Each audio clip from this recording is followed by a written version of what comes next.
difficult was this role? It's a movie about a relationship between two people, and it was always the question of how can we have a movie with two people when one of the persons in it doesn't want to be with him. Pasó toda su vida evitando cualquier mención de Redford.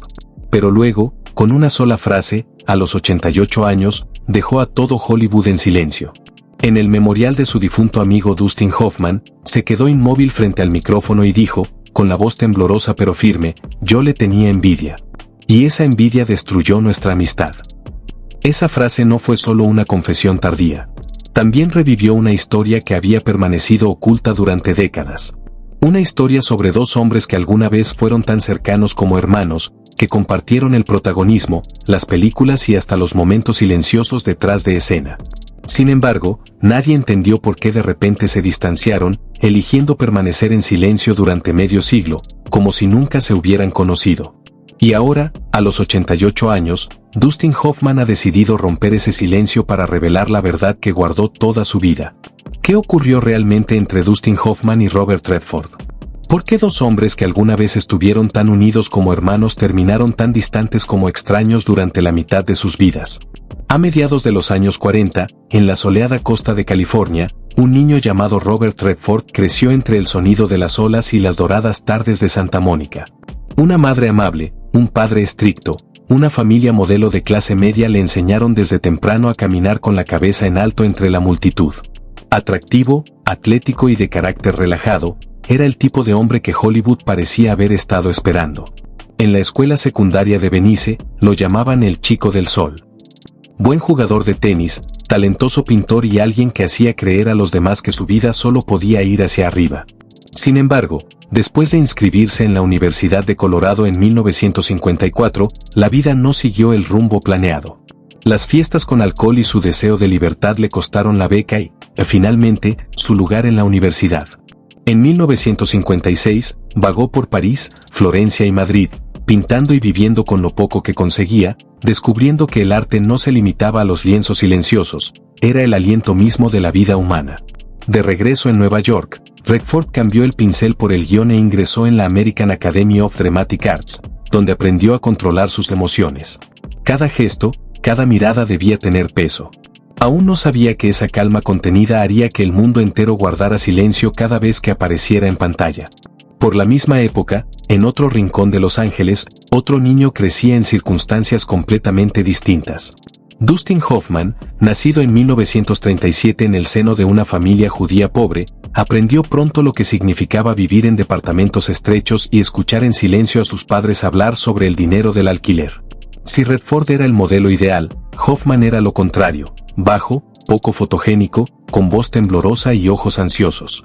Mientras sus amigos soñaban con ser estrellas, Hoffman solo se atrevía a soñar con estar en el escenario, aunque fuera como un extra sin nombre.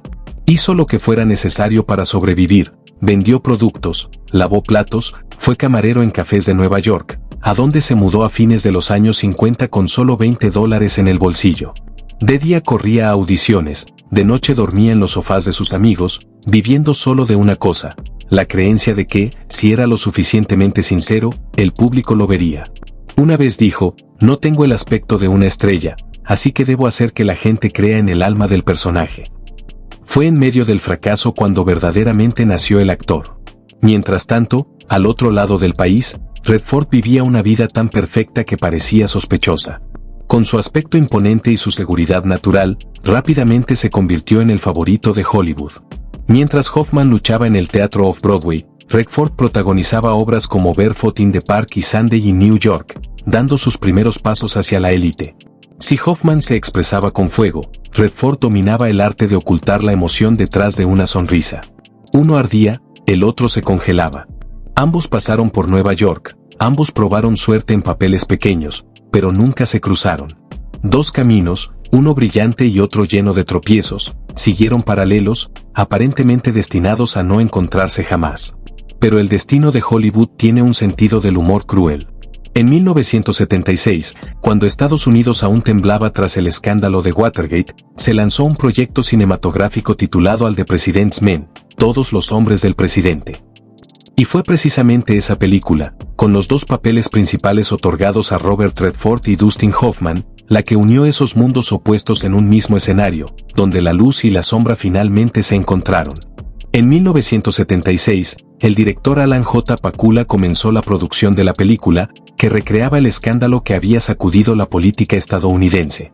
Para entonces, Redford ya era una gran estrella, no solo como actor sino también como productor. Y fue el propio Redford quien insistió en elegir a Dustin Hoffman, un actor respetado en el teatro pero con fama de difícil, para el otro papel protagónico. Su primer encuentro ocurrió en las oficinas de Warner Brothers en Los Ángeles, una calurosa tarde de junio. Redford llegó con una camisa blanca impecable, irradiando su habitual confianza. Hoffman llegó tarde, con el cabello despeinado, la camisa fuera del pantalón y una taza de café frío en la mano. Los dos se miraron y, por un momento, todo el equipo guardó silencio, no por tensión, sino porque parecía que dos polos magnéticos acababan de chocar. Redford extendió la mano, Hoffman la tomó, y Pakula recordó más tarde, supe de inmediato que iba a surgir algo especial entre ellos. Durante los primeros días de rodaje en Washington D.C., ambos encontraron rápidamente su ritmo. Redford era la encarnación de la disciplina, puntual, meticuloso, siguiendo cada paso con precisión.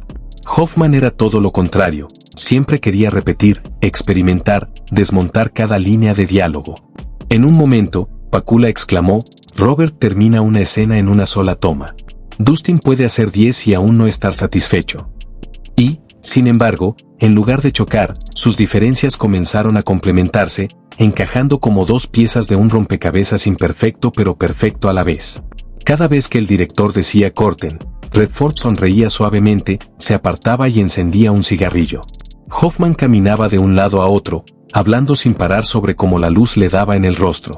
Discutían con pasión, con el rostro rojo, para luego reírse juntos minutos después en la sala de maquillaje. Un miembro del equipo dijo una vez, nunca he visto a dos hombres que puedan pelear como enemigos y reír como hermanos el mismo día. En medio del frenético calendario de filmación, comenzaron a cenar juntos, hablando de política, de su oficio y de pensamientos privados que pocos en Hollywood se atrevían a compartir. Redford admitió una vez, él me mantiene alerta. Y Hoffman respondió, él me da una sensación de calma, algo que rara vez siento. Cuando All the President's Men se estrenó, se convirtió en un fenómeno instantáneo. Los nombres Redford y Hoffman aparecían por todas partes, no solo como estrellas, sino como un dúo simbólico. El público adoraba su química. Uno frío, otro ardiente. Uno distante, otro desarmante. Juntos, crearon lo que los críticos llamaron la química cinematográfica perfecta. Y, sin embargo, incluso en el punto más alto de ese brillo, comenzó a crecer entre ellos otro sentimiento, algo de lo que nadie hablaba, pero todos sentían, una amistad tan estrecha como la de dos hermanos unidos con fuerza. Pero dentro de ella corría un hilo invisible de celos, tejiéndose entre cada mirada, cada sonrisa, cada palabra de elogio. Esa misma amistad, con los años, se transformó lentamente en una carga de la que ninguno se atrevía a hablar. Tras el enorme éxito de All the President's Men, Hollywood enloqueció con el dúo dorado, Robert Redford y Dustin Hoffman. Dos hombres completamente opuestos, uno sereno, otro impulsivo, uno frío, otro apasionado, crearon una química de la que el público no podía apartar la mirada. Aparecían juntos en los estrenos, caminaban por las alfombras rojas lado a lado, se sentaban juntos en las primeras filas de los eventos de honor. Las cámaras siempre los encontraban, Redford, con su sonrisa suave, Hoffman, con su mirada intensa. Y esas imágenes, intencionadas o no, llevaban una intimidad que hacía que la gente se detuviera a observar.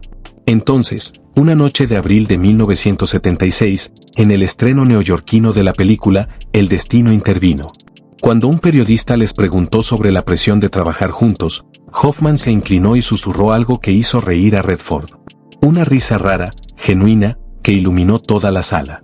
Ese momento fue capturado por un fotógrafo de Variety. Al día siguiente, la foto apareció en todos los puestos de revistas con un titular provocador.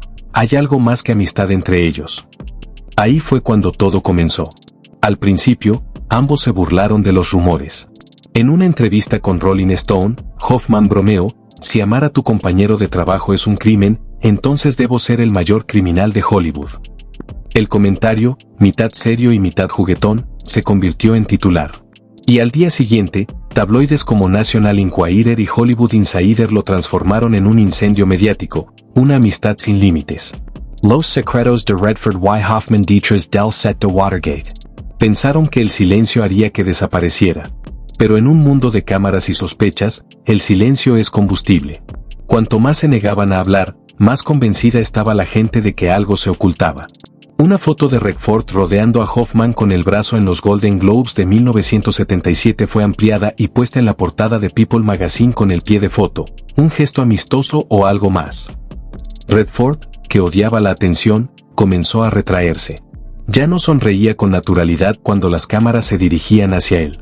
Hoffman, aparentemente tranquilo, empezó a perder el sueño, evitaba los periódicos y se mostraba irritable durante las entrevistas.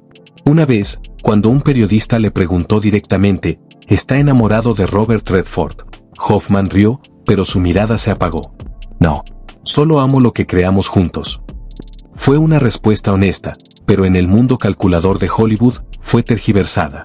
Entre la tormenta de rumores aún hubo breves momentos de protección silenciosa. Un asistente recordó que durante una conferencia de prensa en Beverly Hills, cuando los periodistas acorralaron a Hoffman con preguntas sobre su relación especial, Redford intervino con calma, le puso una mano en el hombro y le susurró, «Déjalos escribir. Ellos necesitan historias. Nosotros no». Hoffman simplemente asintió. Pero desde ese día, nadie volvió a verlos reír genuinamente juntos frente a las cámaras. Los rumores no mataron su amistad de la noche a la mañana. Solo la erosionaron lentamente. Cada artículo, cada foto, cada pregunta medio en broma fue como una pequeña cuchilla cortando algo que alguna vez protegieron con absoluta confianza. Con el tiempo, la distancia entre ellos creció.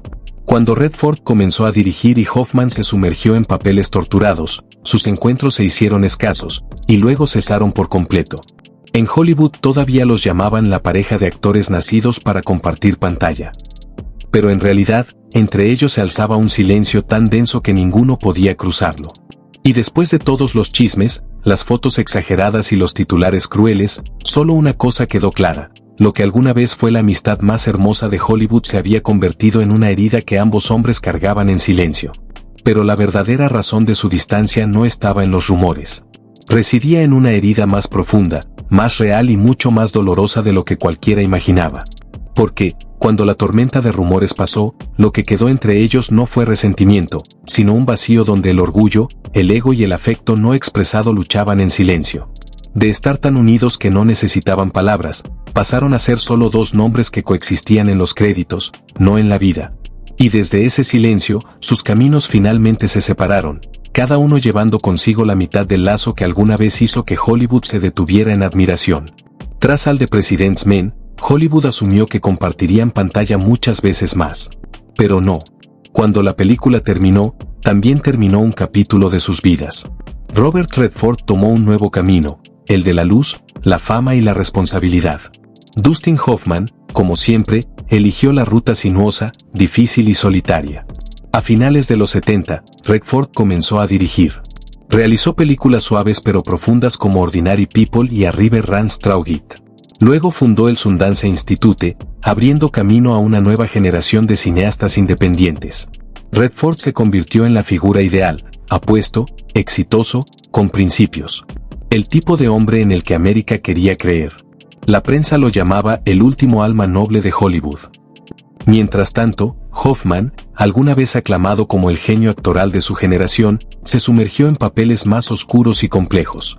De Kramer vs. Kramer a Rain Man, interpretó personajes defectuosos, sensibles y atormentados.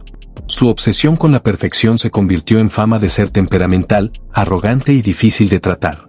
Tras bambalinas, la gente decía, Hoffman no actúa. Vive los papeles. Tal vez demasiado.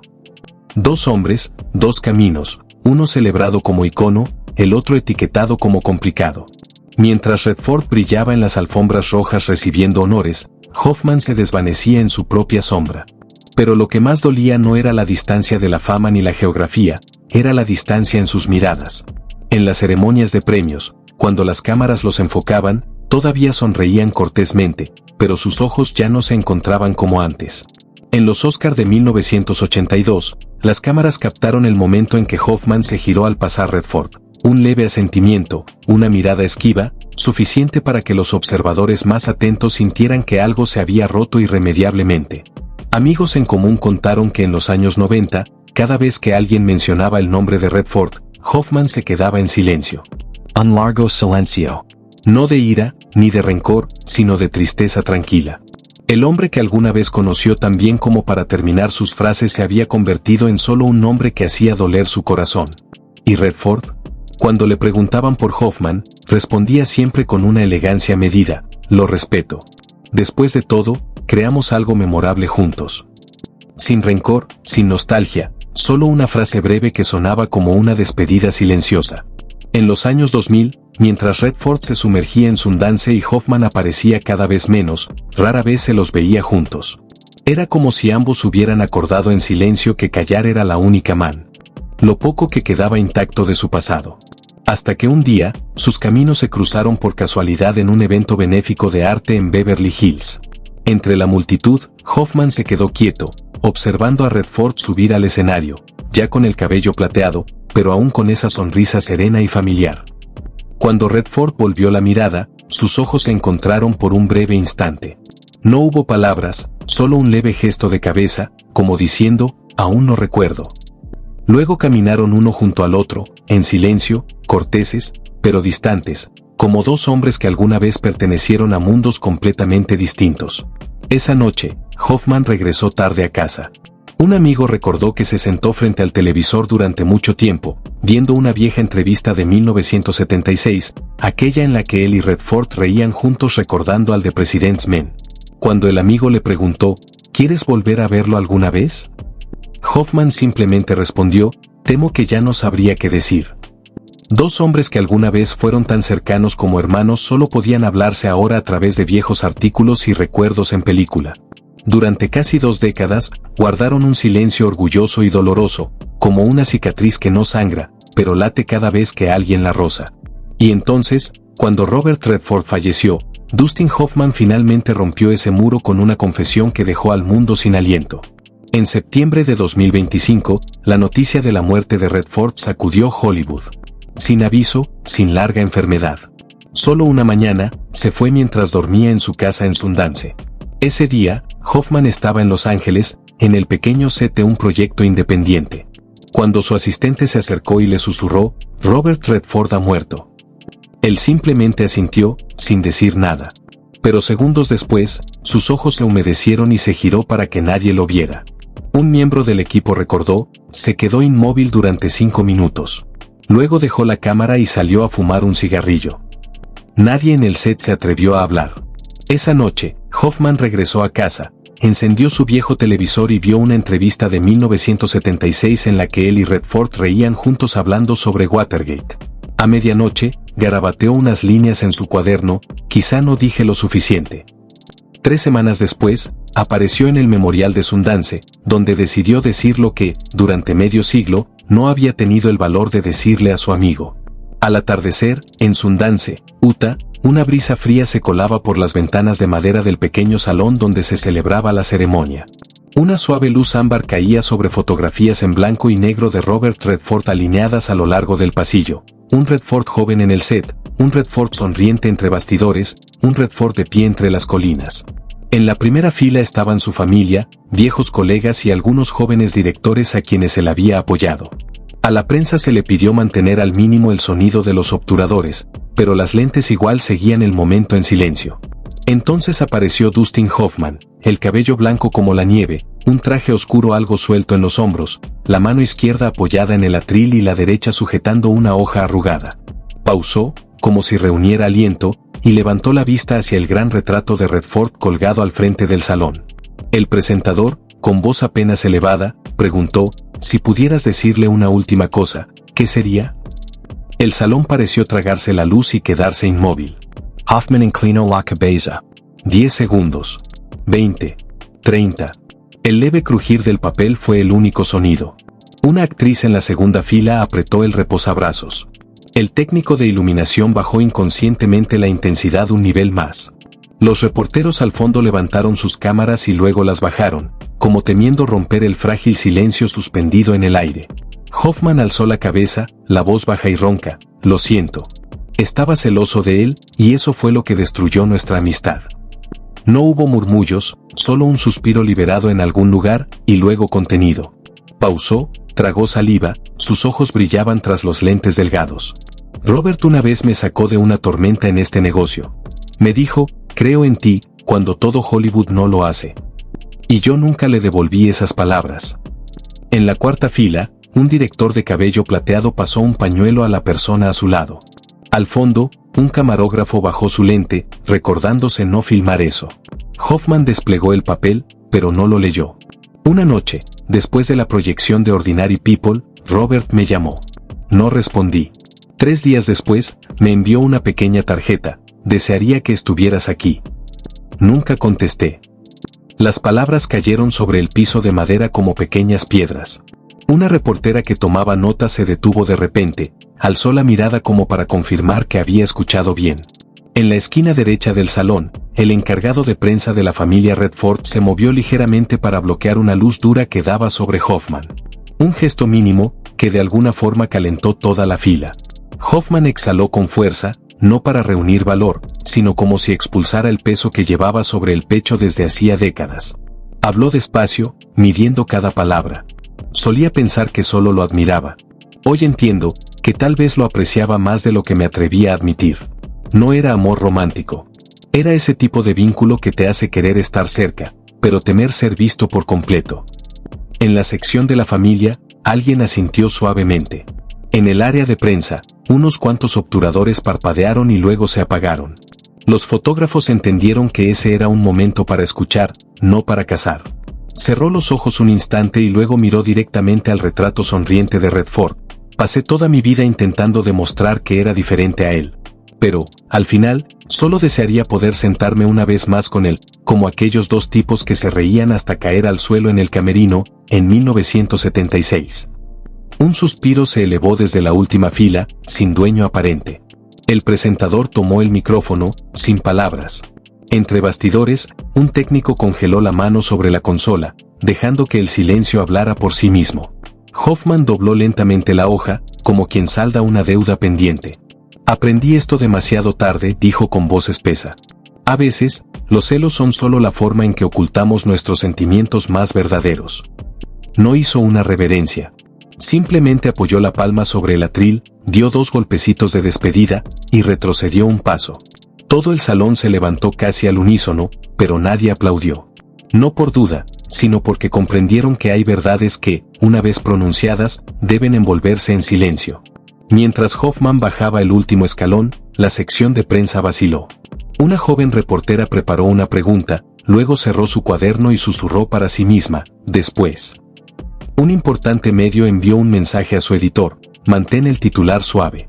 Esto no es para sensacionalizar. En el vestíbulo, las cámaras de televisión esperaban, pero el productor principal hizo una señal, solo grabar las salidas, no acercarse demasiado. El memorial continuó con una breve pieza de violín. La melodía ascendía por el techo de madera y se disolvía en el cielo del atardecer, como una despedida. Cuando se abrieron las puertas, Hoffman caminó por el pasillo cubierto de fotografías. Se detuvo frente a una imagen de Redford en un bosque nevado, con una leve sonrisa, de esas que no están hechas para las cámaras. Nadie fotografió ese instante. La única persona cercana se dio la vuelta, dejándole un pequeño espacio de privacidad después de tantos años de evasión. Y en ese momento, todos los presentes comprendieron que lo que Hoffman había dicho no era para buscar perdón, sino para devolverle a su relación el lugar que merecía, uno que durante décadas había sido malinterpretado por las luces y los titulares. Al salir del salón, un viento frío del porche agitó su abrigo por detrás. La música terminó, y los murmullos regresaron, suaves, como si temieran romper algo frágil. En Wall Street y en Sunset Boulevard, los editores comenzaron a escribir, pero aquel día sus palabras fueron más suaves, más lentas. Nadie quiso interpretar nada. La historia ya había sido contada por el propio hombre que la vivió, sin adornos, sin defensa, solo con la frágil honestidad de alguien que alguna vez fue considerado uno de los hombres más fuertes de Hollywood. Y desde ese momento, todos entendieron que la verdad que Hoffman había guardado en silencio durante medio siglo no trataba de culpa, sino de vulnerabilidad. Lo último que queda cuando la fama, el orgullo y el silencio han seguido su curso. La pregunta que siguió ya no fue quién tenía razón o quién estaba equivocado, sino que se habían dejado el uno al otro después de que las luces se apagaron. Robert Redford descansa en Sundance, el lugar al que dedicó su vida para nutrir el arte, donde cada ladrillo y cada árbol llevan la huella de un hombre que creyó que el cine podía redimir al mundo. Afuera, la nieve cubría los techos de madera. Dentro, las luces del memorial aún bañaban una fotografía de su sonrisa apacible, como el último rayo de sol al final del día. A cientos de kilómetros, en Los Ángeles, Dustin Hoffman se sentaba en su pequeña casa. Un viejo piano contra la pared, un guión inacabado sobre la mesa. Miró por la ventana, donde el crepúsculo se deslizaba sobre los techos de tejas rojas, y susurró: «Él fue el único que me hizo creer que aún existe la verdadera amistad en Hollywood». Su voz sonaba áspera, como si hubiera emergido del rincón más profundo de su pecho. A su lado yacía un cuaderno viejo. La última página, a medio llenar, decía: «Si pudiera volver atrás, contestaría el teléfono». Su historia terminó, pero su eco no. Porque lo que dejaron atrás no fueron solo papeles, ni premios, ni gloria, sino una lección sobre la envidia, el perdón y la amistad, esa que sobrevive incluso cuando el silencio ha durado medio siglo. Dos hombres, uno aún vivo, el otro convertido en memoria, siguen caminando lado a lado, en algún lugar entre la luz y las sombras de Hollywood. Y quizá, en este mundo tan ruidoso, aún quede una amistad que nunca terminó del todo. Si tú también crees que detrás de cada leyenda existe una verdad no contada, dale me gusta, comparte y suscríbete, mientras seguimos explorando las historias detrás del reflector, donde los verdaderos rostros de estos íconos finalmente salen a la luz.